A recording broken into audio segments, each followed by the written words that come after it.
Hello everyone and welcome to this third out of the four-part series for Cancer Awareness Month.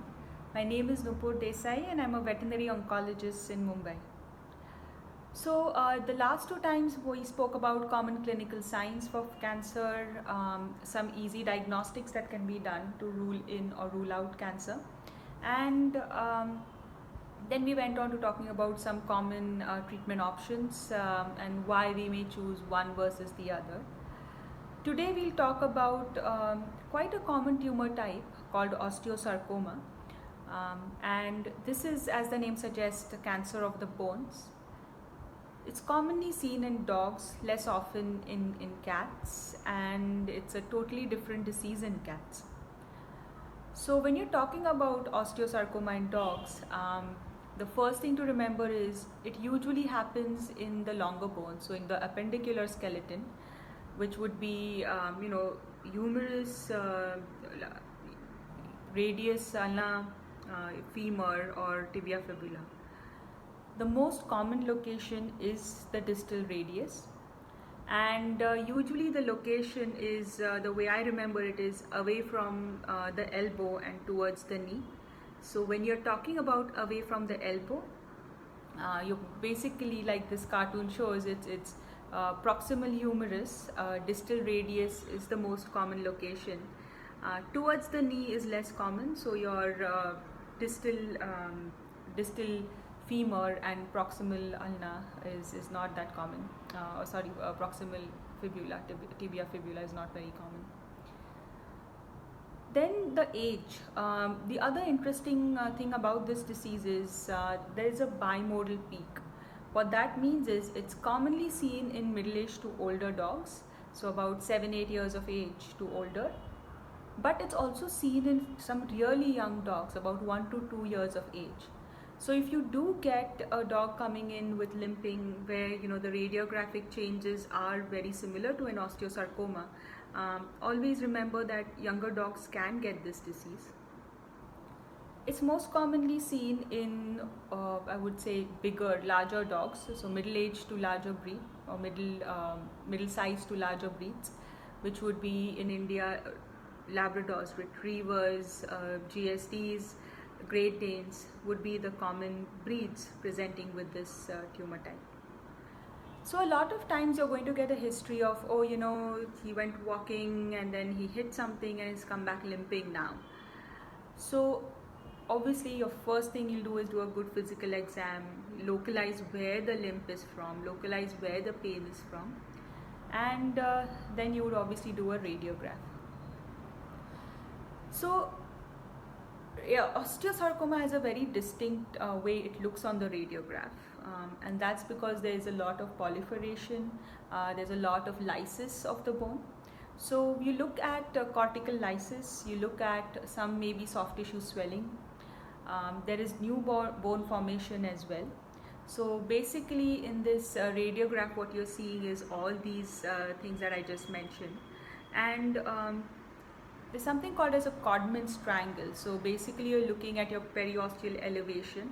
It's not a complete triangle, but there's periosteal elevation because of new bone formation, and a sunburst kind of a pattern that you'll see. This is quite a pathognomic kind of presentation for osteosarcoma. You can see it quite clearly in the radiograph that's present on the screen.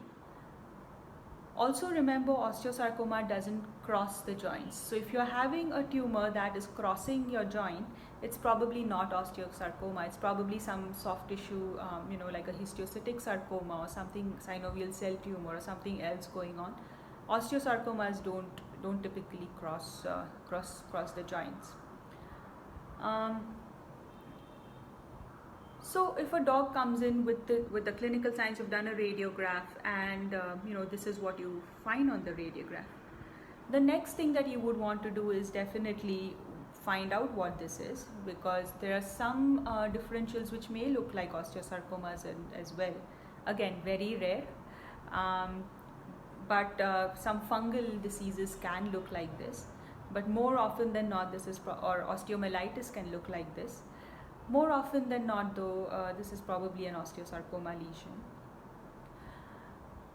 Most of the times also you may find some other bone tumor types which mimic this kind of presentation, which would be a chondrosarcoma, fibrosarcoma, or a hemangiosarcoma. But again, these are not very common tumor types of the bones. So the next thing you would want to do is find out what you're dealing with. If there's a lot of lysis of bone, sometimes I've had diagnosis by just putting in a large 18 gauge needle directly into the mass, into the bone, and getting a diagnostic sample of an osteosarcoma. If there isn't a cortical lysis of the bone, then you're going to need a sedated biopsy. So the way you get a biopsy is with a Jamshidi biopsy needle. What you're seeing in the radiograph is basically a clinician taking a sample, a biopsy sample, with the Jamshidi needle. I'm not going to get into details of how to do the biopsy, but it's quite an easy process. You do need them pretty deep sedated or even under general anesthesia. So once you have a diagnosis of osteosarcoma, next thing is staging. Now again, staging means to know where all this tumor is. Has it spread anywhere else in the body? Commonly osteosarcomas, the first location they go to is the lungs. The way they actually spread is hematogenous, so they spread through the blood. So the first location after the bone they are present in, they metastasize, is usually the lungs. So the first staging test you would want to do is a 3-view chest X-ray to rule out any kind of metastasis. Also, you would want to do a complete orthopedic exam, a complete CBC chemistry profile. In some cases, you can also do further imaging like a CT scan to completely rule out any kind of metastasis, or an abdominal sonography. It's very unlikely that osteosarcoma has spread to the abdomen or to other bones. There's about a 6% chance of these spreading to other bones as well. The most common area it spreads to is the lungs though. So yes, you can do all these staging tests, but the most important one is going to be chest X-ray. So if a dog presents with limping, you've done radiographs, you've seen the similar changes that I've explained on the radiographs, then gone ahead and done your biopsies, have a diagnosis of osteosarcoma, then you would do staging of a 3-view chest X-rays at least. If those are clean, then comes the treatment options. But before talking about the treatment options, I would like to say that osteosarcoma, even though you don't see any metastasis in the lungs at the time of diagnosis, most of the dogs unfortunately die because of metastatic disease to the lungs.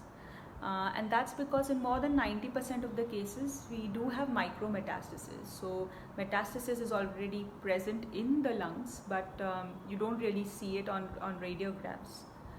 So it's important to explain to the owners that whatever treatment options you are going to present, we very, very rarely cure dogs of osteosarcomas. We usually lose them due to metastatic disease. Now, talking about treatment options for osteosarcoma, one thing very important is pain management. So even before getting to the actual treatment options, we have to be very careful that this tumor type is very, very painful. So we do need to start them on, if the blood work is okay, start them on an NSAID, also add in gabapentin, and then an opioid if required. So pain management is important. Then talking about the behavior of the tumor, most dogs die because of metastatic disease to the lungs. This is a highly, highly metastatic disease. And if we can't address the local disease, then a lot of times dogs are euthanized because of fracturing or so on and so forth. So when you're thinking of treatment options, we have to think about local control as well as systemic control. So under local control, the first I would say option is amputation. Like we discussed, most of these are going to be in long bones. So treatment options also would be addressed. Amputation would be a good treatment option in that case. Of course, it's important to do a good physical exam, a good orthopedic exam, and see if there are any neurological defects in the remaining limbs that would prevent this dog being a good candidate for amputation. Most of the time, so they do really well. They run around on three legs. They go back to living their normal lives. A lot of times I've seen that pet parents do need some counseling, and I always direct them to this website called Tripod Dogs, where you have these wonderful videos of dogs running around on three legs. Also personal experience, these dogs do really well on three legs if they're good candidates for amputation. So amputation takes away the pain quite immediately. That would be one local option. The second one would be radiation therapy. Now, when you're talking about radiation, you talk about palliative radiation. That is, the whole goal is pain control. It's given once a week for about 4 treatments, and the effectiveness for pain control is about 85%. But some of these dogs are always on painkillers for the rest of their lives.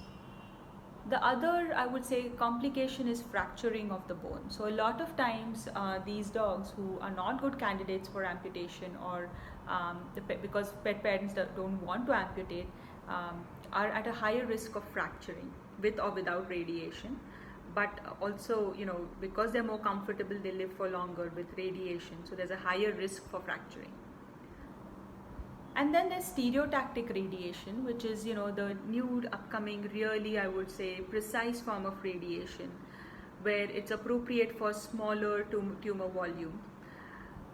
In those cases, also, there's pretty good local control, and the average survival is similar to amputation and chemotherapy. So getting to that, then you're talking about systemic chemotherapy really, or how to address the systemic disease. Chemotherapy would be a treatment option. There's a drug called carboplatin, which is given once every 3 weeks through the veins, or doxorubicin would be the other drug, but we commonly use carboplatin. So addition of chemotherapy to this to amputation increases the survival to about 10 to 12 months, whereas amputation alone, the average survival would be about 4 to 6 months.